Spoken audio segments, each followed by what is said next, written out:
For those of you that weren't here last week, we're doing a quick little three-part series on the nativity and characters in that nativity that you may not be familiar with. And so before we get into that, let's take a moment and join our hearts in prayer. Will you pray with me? Oh, gracious and loving God, thank you for this season. Thank you for this time of living in creative anticipation, of looking for your light in the darkness of this world. As we approach your word today, as we approach that ancient story of the birth of your Son, open our hearts and still our minds and allow us to see beyond our preconceptions, that we may see a larger story for us with you in this world. We pray all this in the name of Jesus. Amen. Amen. So, as I was mentioning, one of the most popular tellings of this story comes from a vision of Saint Bridget of Sweden, who lived in the 14th century. Bridget was born in 1303. Sometimes she's known as Birgitta as well. She was married to a gentleman named Ulf Gudmarsson, and they had 13. She was married at age 13. They had 8 kids, four boys and 4 girls. They lost 2 of them early in their life, which was quite common at that time. And she also lost her husband in 1344. And after that, she really devoted her life to charity, and she especially helped serve unwed mothers and their children. She found an order called the Birgittas, or Bergantines, that was supported by the king of Sweden at that time, who was Magnus IV. And they had, interestingly, they actually had monasteries that had both men and women in that same monastery. Now, they were separated in separate cloisters, but this work for unwed mothers and their children was actually done by not just the women that followed Saint Bridget, but also men as well. She was very closely tied also to the Order of Saint Francis in the Franciscans. Could we get a couple more? There's a couple chairs up here, you all, but that might be uncomfortable. If you want, we could probably if someone could grab a couple more chairs, and we can maybe put them in the back there so you all have a place to sit. So, in let me back up. Birgitta was also known for her visions that she had from the time of her childhood. Her first vision was a vision of Christ on the cross, and she records in this vision that she asks, "Who did this to you?" And Christ replies that this was done to her by those who despise me and spurn my love for them. And she went to Rome, and she went to get the support of the Pope in order to promote her order. And during this time, she had a number of other visions, and all of these visions are recorded and were very widely distributed in medieval Europe on scrolls. And they have a lot of these original texts. This is actually not great depiction, but this is an actual manuscript of one of the books of her visions that was distributed around Europe. There are 8 books surviving at this point, 8 different manuscripts that are still in museums around Europe. During her time in Rome, she got to go to Israel, Palestine back in that day, and she visited Bethlehem. And she had a vision there while she was at Bethlehem. And this is a little long, but I want to read you this, and I want you to think about how this story is told differently than the way that we know the story in the Gospels of Matthew and Luke. Here's what she reports seeing. When I was present by the manger of the Lord in Bethlehem, I beheld a virgin of extreme beauty, wrapped in a white mantle and a delicate tunic, through which I perceived her virginal body. With her was an old man of great honesty, and they had with them an ox and an ass. And these entered the cave, and the man, having tied them to the manger, went out and brought in to the virgin a lighted candle, which having done, he again went outside so as not to be present at the birth. Just like a man, right? Then the virgin pulled off the shoes from her feet, drew off the white mantle that enveloped her, removed the veil from her head, laying it beside her, thus remaining only in her tunic, with her beautiful golden hair falling loosely over her shoulders. Then she produced 2 small linen cloths, and 2 woolen ones of exquisite purity and fineness, which she had brought to wrap around the child to be born, and 2 other small cloths to cover his head, and these 2 she put beside her. When all was thus prepared, the virgin knelt with great veneration in an attitude of prayer. Her back was to the manger, her face uplifted to heaven and turned toward the east. And then her hands extended and her eyes fixed on the sky, she stood as if in ecstasy, lost in contemplation, in a rapture of divine sweetness. And while she stood thus in prayer, I saw the child in her womb move. And suddenly, in a moment, she gave birth to her own son, from whom radiated such an ineffable light and splendor that the sun was not comparable to it. And while the divine light totally annihilated the material light of St. Joseph's candle. So suddenly and instantaneously was this birth, that I could neither discover nor discern by what means it had occurred. All of a sudden I saw the glorious infant lying on the ground, naked and shining, his body pure from any soil or impurity. Then I heard the singing of the angels of miraculous sweetness and beauty. And when the virgin felt she had borne her child, immediately she worshipped him, her hands clasped in honor and reverence, saying, "Be welcome, my God, my Lord, my Son." Then as the child was whining and trembling from the cold and hardness of the floor where he was lying, he stretched out his arms, imploring her to raise him to the warmth of her maternal love. So his mother took him in her arms, pressed him to her breast, and warmed him with great joy and tenderness and compassion. And she then sat down on the ground, laying the child on her lap, and at once began to bestow on him much care, tying up his small body, his legs and arms in long cloths, and enveloped his head in linen garments. And when this was done, the old man entered, and prostrating himself on the floor, he wept with joy. And in no way was the virgin changed by giving birth. The color of her face remained the same, nor did her strength decline. She and Joseph put the child in the manger and worshiped him on their knees with immense joy until the arrival of the kings, who recognized the son from the likeness of his mother. This is the vision of Saint Bridget.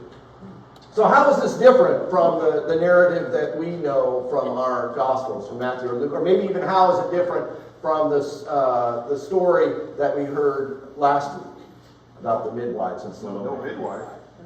No midwife? Yeah. Didn't need one apparently. What else? Details of the birth. The details of the birth. There's a lot more detail about how this came to pass. Super clean. Super clean, yeah. Anyone that's been at a birth knows that this is miraculous, to say the least. Yeah. She had golden hair. She had golden hair, yeah. Yes, exactly. I think this is a great example. We're going to talk some more about this next week, but I think this is a great example of how all throughout history, people have told this story and thought about this story as if they were there, right? So Saint Bridget is almost imagining herself as the Virgin Mary with this long flowing golden hair. Anything else come to mind that's a difference? It's a little loud? Oh, I'd be happy to turn it down a little. Sure. No? Yes? How about? Is that okay? That's where I'm sitting. That's okay? Okay. Yeah, you're right under the speaker there. I apologize. Dale. Well, how might these changes, how might this maybe change or challenge our understanding of that birth story of Jesus? Does it make a difference how we tell the story? At the very end, who is this king who arrived? I assume that's the Magi. She's kind of jumping ahead in the story. Okay. Yeah. Came right away. Yeah. I mean, you can imagine that she knows this story from our Gospels. She may even know the story from that proto-evangelion, the beginning of the good news of James that we talked about last week, that she's probably familiar with these versions of the story. So, she's integrating this perhaps in her holy vision. Is this vision in the cave or in the manger? That's interesting. It doesn't really, the way it tells the story, whether it's a cave or a manger, the birth actually happens outside. It talks about her lying the child on the ground. There's a little bit of inconsistency as I was thinking about this Isaac and trying to figure out where exactly did this happen, because it also talks about Joseph coming in and not being present for the birth and then coming in. I think one other thing that really struck me about this, and we're going to see this more in some of the artwork, is that there's a big emphasis on light that we don't have in any of the other depictions of Christ's birth. This amazing radiant light that is brighter than the candle that Joseph has, is brighter than the sun, in fact, that it's almost unbearable in its brightness and lightness. And we're going to see that depicted as well. This also made me think, and this is a little bit of a sidetrack, but it also made me think about probably what was the most popular religion in the Roman Empire before Constantine converted the empire to Christianity, and that was Mithraism. Mithra is a god from the Zoroastrian tradition. Now, this is also a monotheistic tradition. It's actually very similar in some ways to the Christian tradition in the way that it perceives God interacting with the world. But Mithra was a god of light.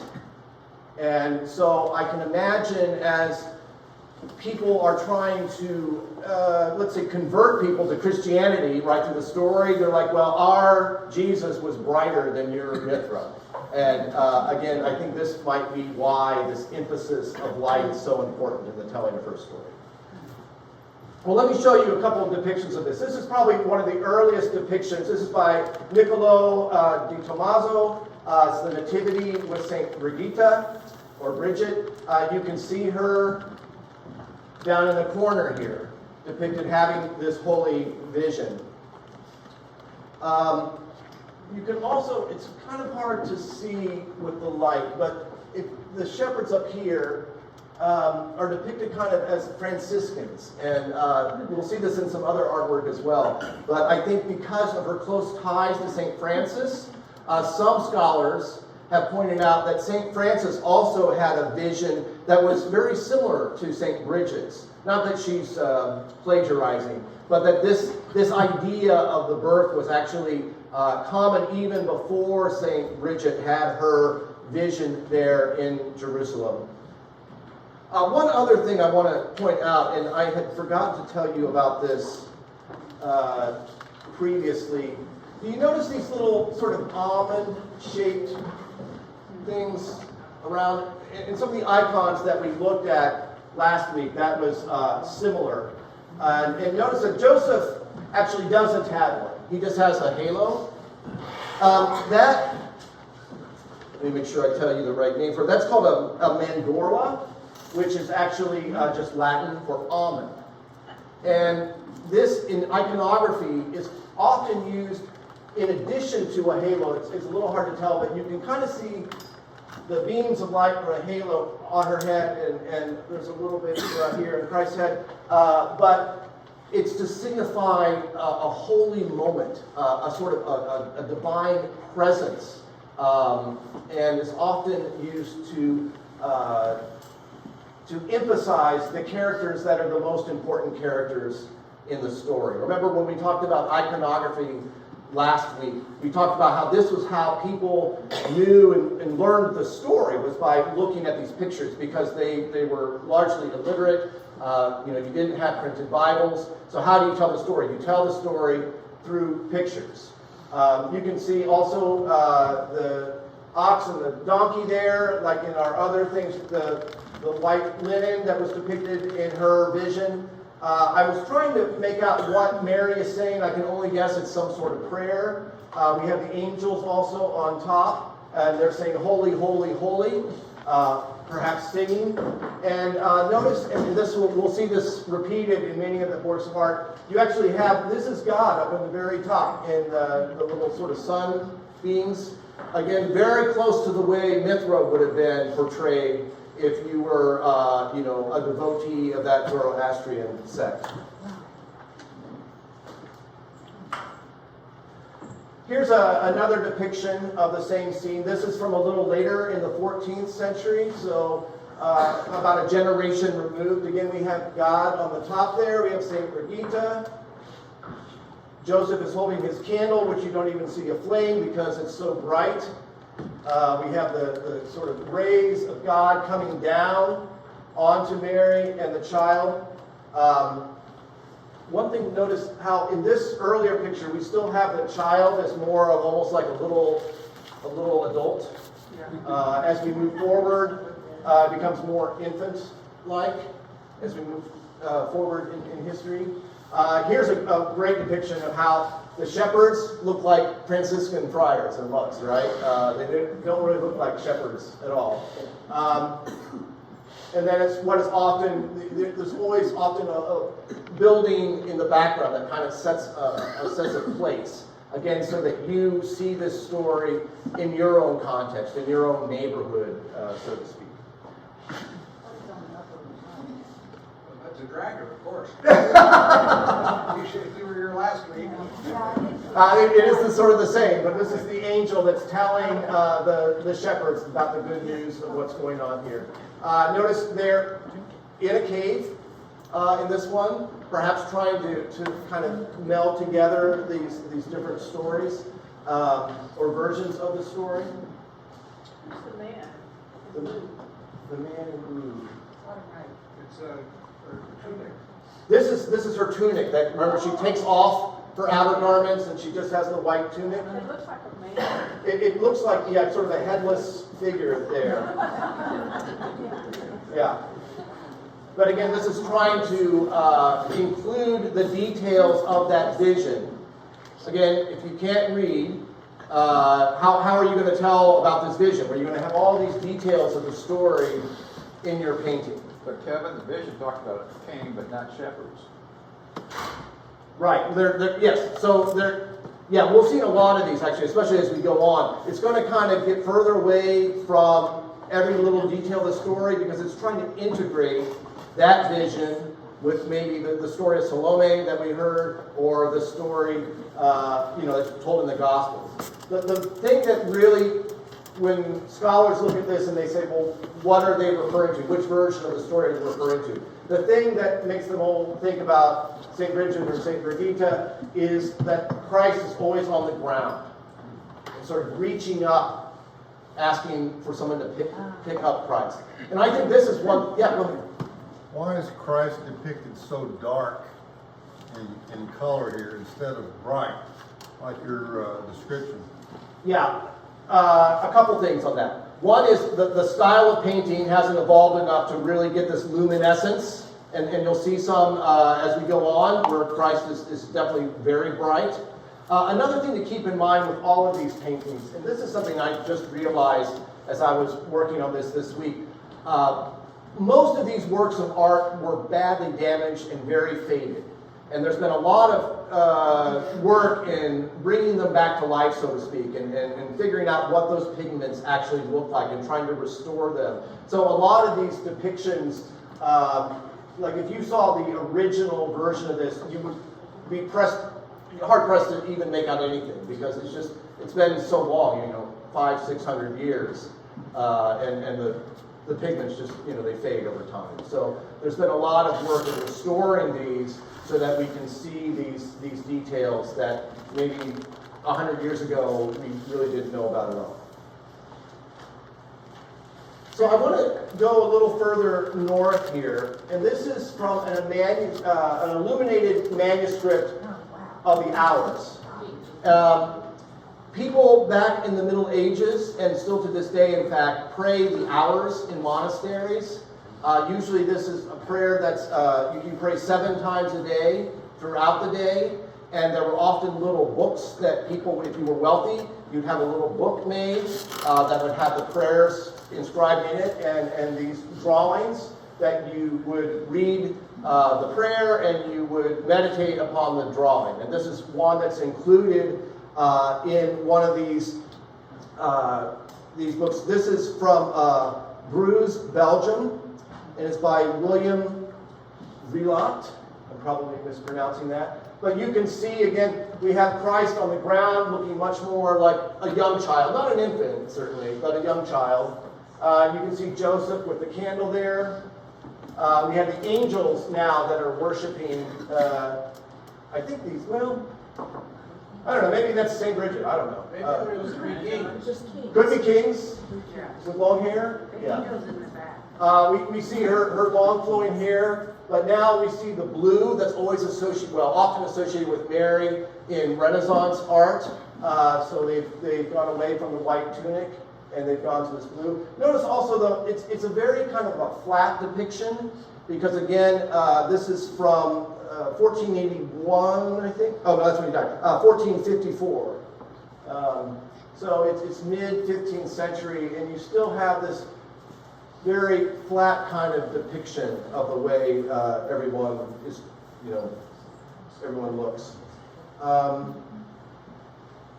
Again, you can see the rays of light going down, and like with the castle, you see this little house here with swans that kind of like, this could be in your backyard. It's always like putting it in a place. That Lake Bethlehem. Well, they might, I don't know if they thought of it as Bethlehem, but they certainly, I think they're trying to bring it into their own context. So think of this as somewhere in Holland, I guess. The swans in the background there. Notice also that now we don't have a cave because this is done for Roman Catholics. And they want to tell the story of it being in a manger, so you have it solidly portrayed as a manger there as well. I wonder why they have no sense of proportion. Well, they do, it's just not our sense of proportion. Remember, in a lot of these paintings and icons, the size of the person is showing you the importance of the character in the story. So Mary is always very, very large and about usually twice the size of Joseph in almost all of these depictions because she's the more important character in this story rather than Joseph. These are 2 different depictions by the same artist, Friar Filippo Lippi, or as he was known in his day, Lippo Lippi, which I just love. I would love to have that name. This, again, is about almost 100 years later. You can see that luminescence now really come to play, especially in this version where the Christ child is seen to be very illuminated. In both senses, we have the dove representing the Holy Spirit coming down. We have Mary in her traditional blue robes. The Christ child on the bottom here.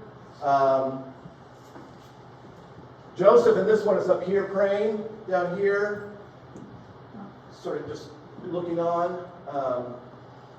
And again, it's a little hard to make out, but we have this this landscape that's in the background of the picture. So here it's very mountainous, and here, interestingly, you can see the trees. It's like it's in a forest somewhere. We don't have any depiction of a stable at all. I don't know, or I don't know if that was outside the frame of the picture, perhaps. I don't know. There's not a cave either. It's just like right on the ground.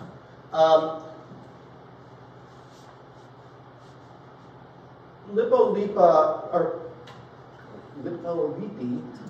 was really known primarily because he was the master that Botticelli worked with, that Botticelli learned, and you know, Botticelli, the Birth of Venus, very revered. He worked in the workshop of Lippo Lippi.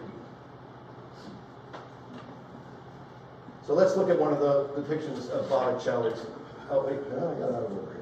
Okay, well, actually, I have it. I'm sorry, it's not Donnie, it's Botticelli. I put that in. This is a Botticelli painting from 1485, so late 15th century.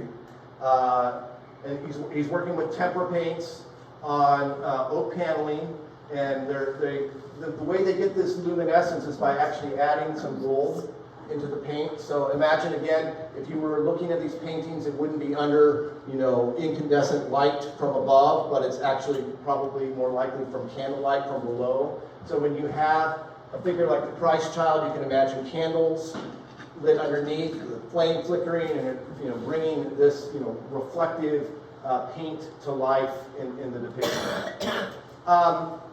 There's a couple interesting details that he puts in here. We already have Christ kind of wrapped up here, but this is also foreshadowing of the death shroud that will be put on Christ after the crucifixion. And the rose, these are pink roses, and it's hard to make out, but I assure you there are no thorns on those roses, because this was often a symbol of Mary's purity, that she was like a rose with no thorns. The little outcropping of the rocks there may be a nod to a cave, may also be a nod to a tomb. Again, foreshadowing the death of Christ. Obviously, people know the whole story, right? So as you're talking about the birth, you're also referencing the death of Christ as well.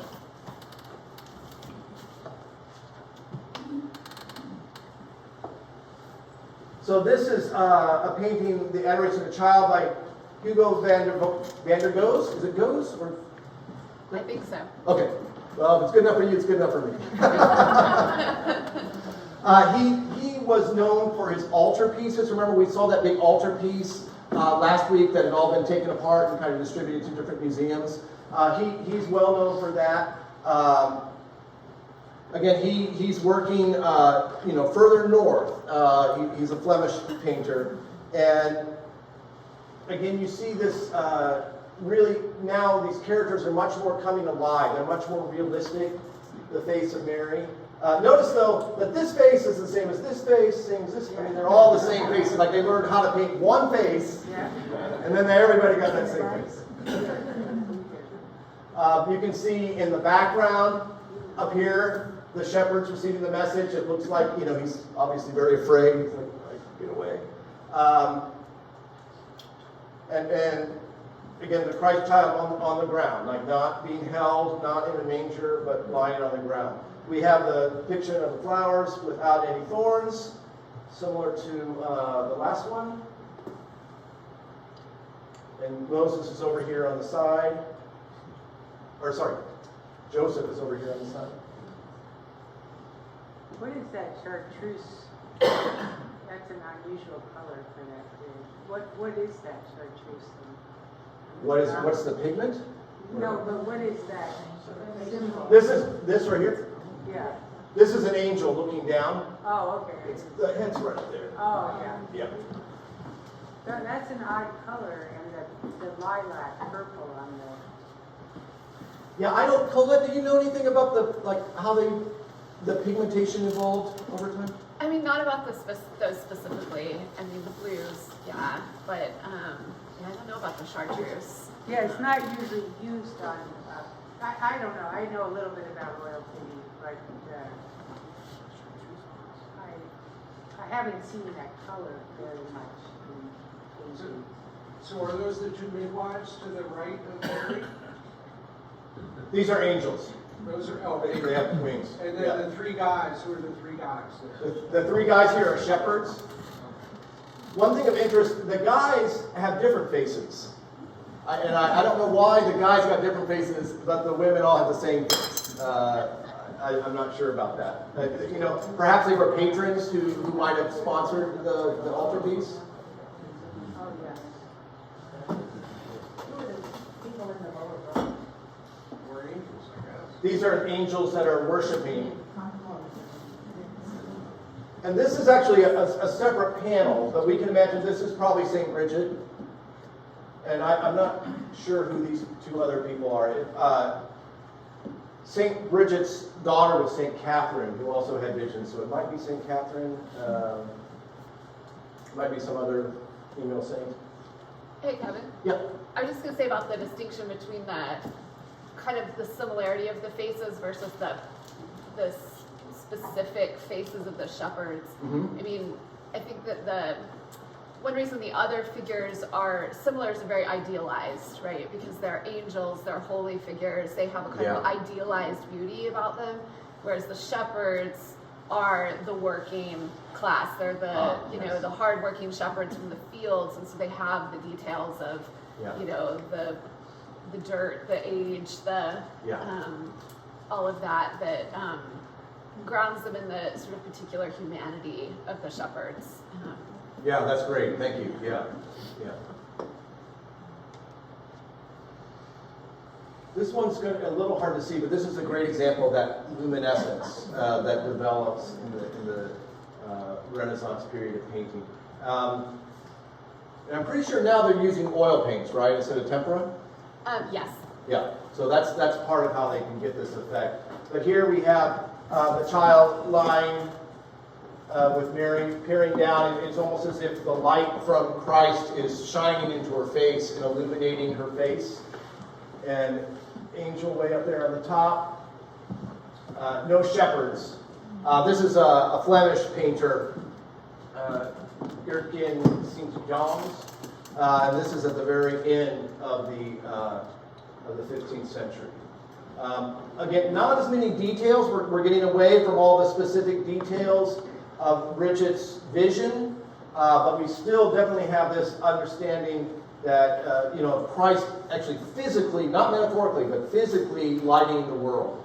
The radiance of the child is illuminating the whole painting there. It's almost like a study of how light would be depicted. You can see the shadows in the back here. The light is definitely coming from above, and it's hard to see this detail, but there are little rays coming up from the child there. No shepherds. No, yeah. I was going to ask about the halos, because over the last 5 or 6 slides, they've gotten more like almost hats and smaller Yes. and smaller. Is that going north and maybe more? I think so. Going north. Well, we haven't had the Protestant Reformation yet, so there are no Protestants per se. Okay. But I think, yes, I think that it's, instead of showing the rays from the halo, now you're actually showing the illumination of Christ of the characters instead of the halos on top. Yeah, that's a good observation. Here's another depiction where you really have that sense of luminescence of the light coming out from Christ. Here he's on a little bed of what looks like straw, but not a manger, still on the ground.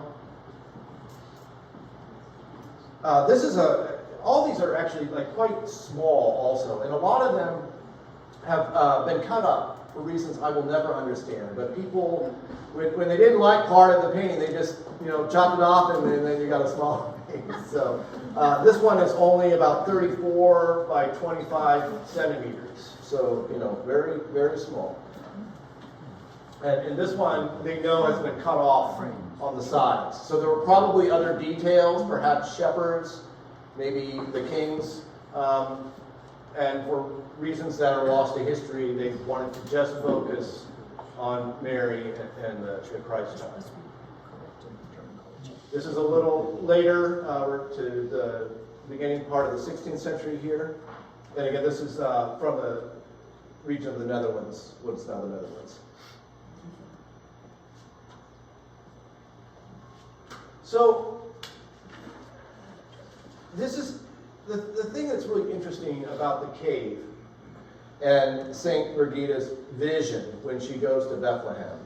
The Church of the Nativity still stands in Bethlehem, and this was built by Constantine's mom after she converted to Christianity.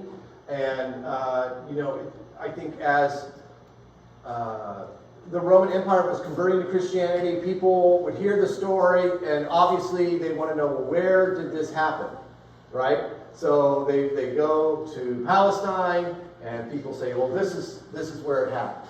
This is the spot. And I'm going to show you in a minute the cave that is traditionally seen as the birthplace of Christ. Now, I don't know how this falls on the sort of probable, possible, preposterous scale. I can tell you that there was nobody alive in the early 4th century that knew where the spot was. There were lots of legends. In that area around Bethlehem, there are lots of caves that shepherds used routinely. And there's actually another church just outside of Bethlehem that is a church that commemorates the angels coming to the shepherds. And it also is in a cave that you kind of scoop down into. But this is where, this has been built up over centuries. And it's actually shared by 4 different denominations. So the architecture is a little hodgepodge. And frankly, it's not the most appealing church visually from the outside. But people have been making pilgrimages to this church since long before Saint Bridget made her pilgrimage back in the 1400s. And they continue to this day. I had the pleasure of visiting when I was in Israel a year ago from January. And when we entered into this doorway, which is called the Doorway of Humility. It's very low, so everybody coming in has to duck down to get into the main area of the church. And this is what there's actually 2 different kind of sanctuaries. So this is the place that we went into. It's all adorned with these lanterns that are, showed as more of an Orthodox Christianity, Eastern Orthodox Byzantine kind of influence. Interesting. I don't have a picture of this. I didn't put it in, but along these walls, there's all this really interesting graffiti. Also, why people do graffiti on church columns, I will not know, but it shows how many people from all over the Mediterranean were coming to this place very early on, and still when the Roman Empire was really that area. And so there's these little kind of stick drawings of birds and different animals along those. But if you go, let me back up for a second. If you go to the right over here, there's an entrance to the grotto of the Nativity. And you go down these steps. This is our little group kind of going down into this pretty small little room that was a cave that's been, like, now it's rectangular. It has granite walls. It's all adorned with these lanterns and these tapestries that actually are backed with asbestos now because there's so many candles in there. They had this huge fire that almost destroyed the place in the mid-19th century. So you see this little hole there? That's believed to be where Christ was born. And so people come here and they will, unfortunately now everybody has a phone. It used to be, I'm sure, that they got down and they prayed, and now they get down and they take a picture. Such as the time we live in, I guess. But if you notice, there are 14 points around this star. Very unique. And it got me really thinking, why are there 14 points? Well, in Latin it says, right around here, this is the place that Christ was born. And the 14 points of the star are from the beginning of the Gospel of Matthew. A lot of people skip over that first chapter of Matthew because it has a long genealogy. And it's an interesting text to look at sometime if you have a chance and think about why some of these people were included. There are names of several women, for instance, that are included. But at the end of this, Matthew says the 14 generations between David and Jesus. And you think, wait a minute, I just read all of these names, way more than 14. Did you forget what you wrote, Matthew? Or why would you think this? Well, it's partially because of numerology, and partially because of the idea in the Hebrew culture, 7 is a complete number. 14 is like double completeness. And if you take the Hebrew for David, the numeric, and again, remember in Hebrew we don't have vowels, so it's just D, V, D. So D is 4, V, I don't know what I should say. Yeah, I'm not sure why it says 6. And the other D is 4, which equals 14. And what Matthew's trying to emphasize here, he's trying to appeal to the Jewish folks that are in his community. And what he's trying to convey is that, Jesus is truly the son of David, whose number is 14 in that Hebrew numbering system. I remember, because of the way the order works, the W is not where V is in our alphabet, it's closer to the front. So, the numerological number for David is 14. And as the son, many years later of David, we have this 14-pointed star to remind them of that genealogy in Matthew's account. So I want to take a minute and kind of think about what this might say to us now, because some of us love art history, maybe some of us are not, as kind of like take it or leave it. So I want to kind of make it applicable to where we are sitting right now. What things might you take away from this story and these depictions that we could apply now in our lives?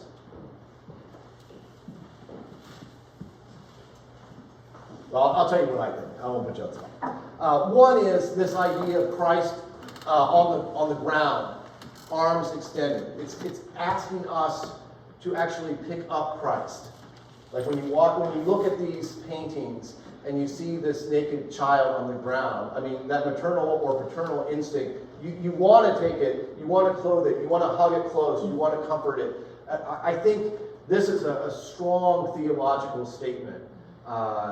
If we're trying to convert people to Christianity or trying to even just share that message of Christmas, that it really is about not just a miraculous birth, but the need for us to participate in that, the need for us to pick up that Christ child and to nurture it and to clothe it and to keep it warm.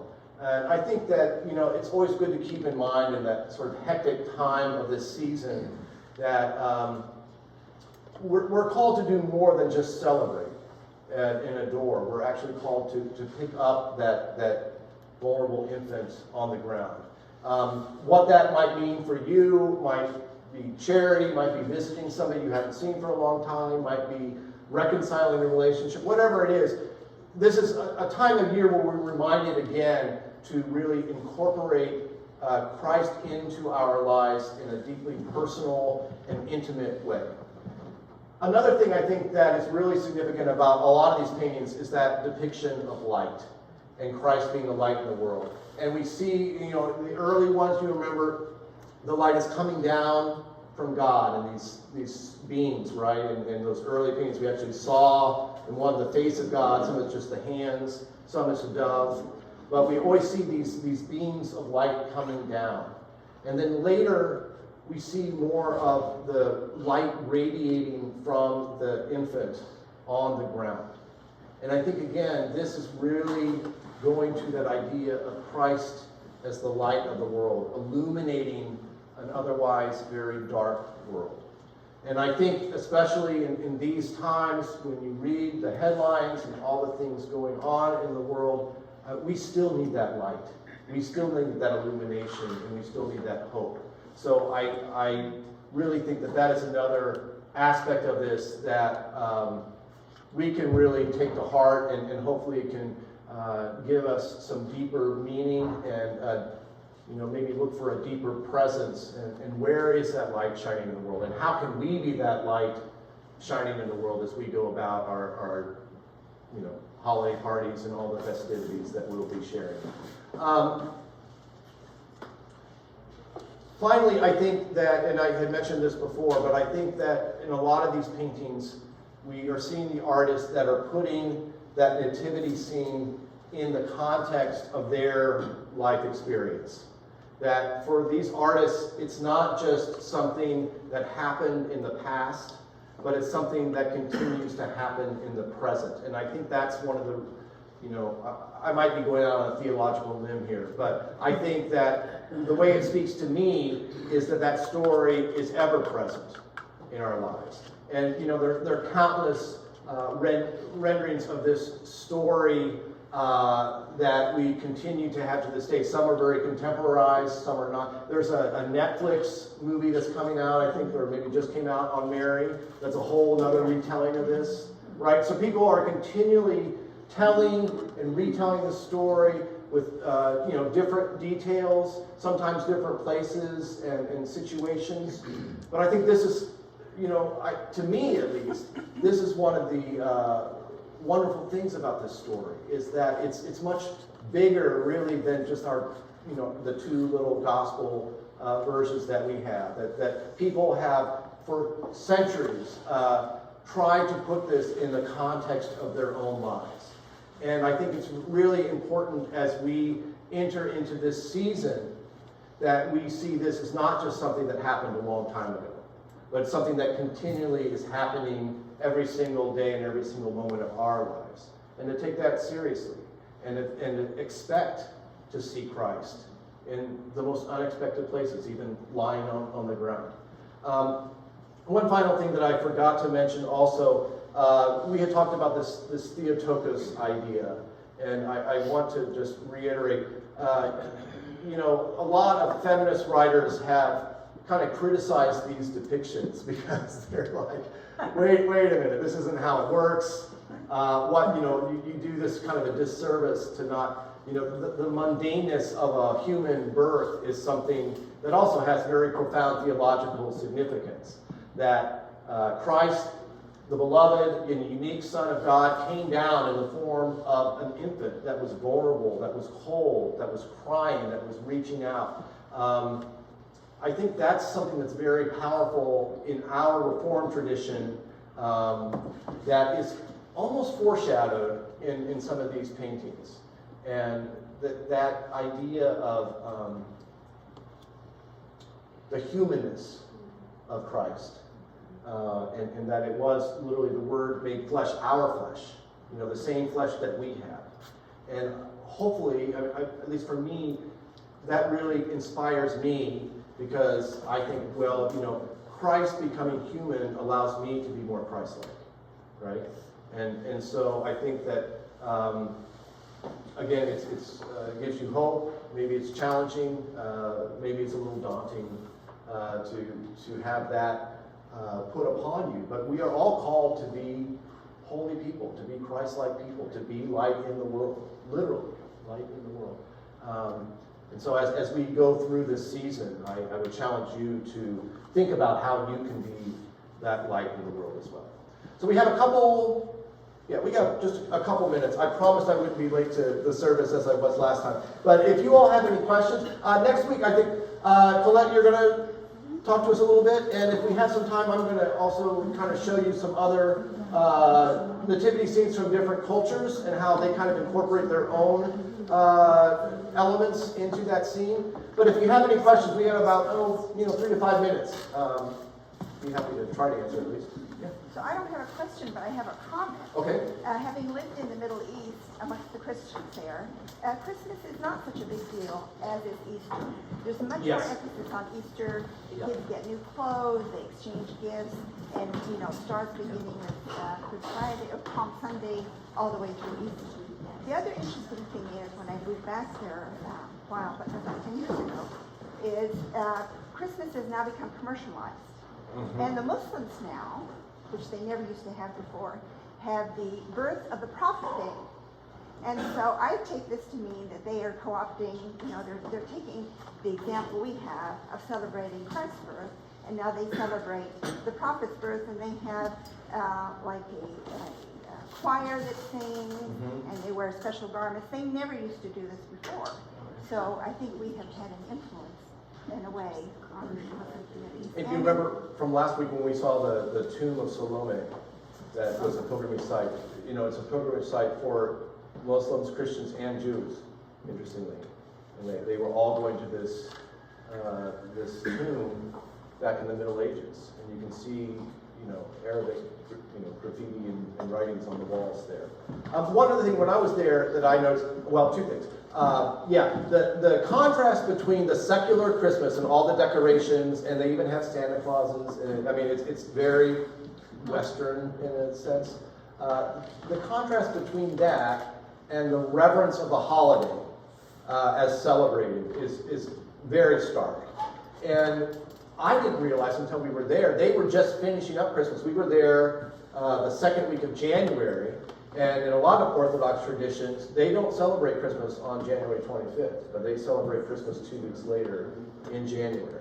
So that Christmas celebration in Bethlehem really lasts for about 6 to 8 weeks, through Advent and then through the Orthodox date for Christmas. I should also add, I don't even know if you can go to Bethlehem right now. I suppose you can, but it's incredibly difficult, and it's all walled off. Right. So there's that. Yeah. What you said earlier was about how we should continue to spread the light, or be the disciples of Christ. And a lot of us take that, we think we have to get the stuff instead of give back. But our job is to be those disciples. And it doesn't matter how much you give, those little things can change somebody's life. You think, oh, I'm not that very powerful, you really can change someone's life. It's like that story of the boy walking home from school with all the books. I don't know if you heard that one. And he had all these books, and this girl, he dropped them, and she said, wow, you're so smart, you study so much. And anyway, he was going home to clean his desk out so he could kill himself. But he ended up, this they say was a true story. She befriended him and invited him that weekend to go with other people, and he ended up being the valedictorian of the class and said thank you to this young girl that saved my life, because I was going home that day to kill myself. I cleaned my desk out, and she befriended me. And we take for granted sometimes how much power we have and how we can change somebody's life, and that it's our job as Christians to do that. And it's like we were talking, Hillary and I do a lot of people do the Afghanians, and I think we would like them to learn about Christianity, Muslims, but you have to do a little dance. I think there's ways of, to pray to God to have us learn to do the right dance. I don't know. I have a weird way of saying things. Well, I love that story. I think, I would say it illustrates how even our smallest, seemingly insignificant acts, empowered by God's Spirit, those things become the light. Yes. Maybe it's not, it is us in partnership, but I think, the Spirit has something to do with it. Right, and we have to remember that it's not just us getting like, oh, God helped us, It's about us. We gotta get off our chair and start doing something. Yeah. Anyone else before we head to church? All right, y'all, we have one more week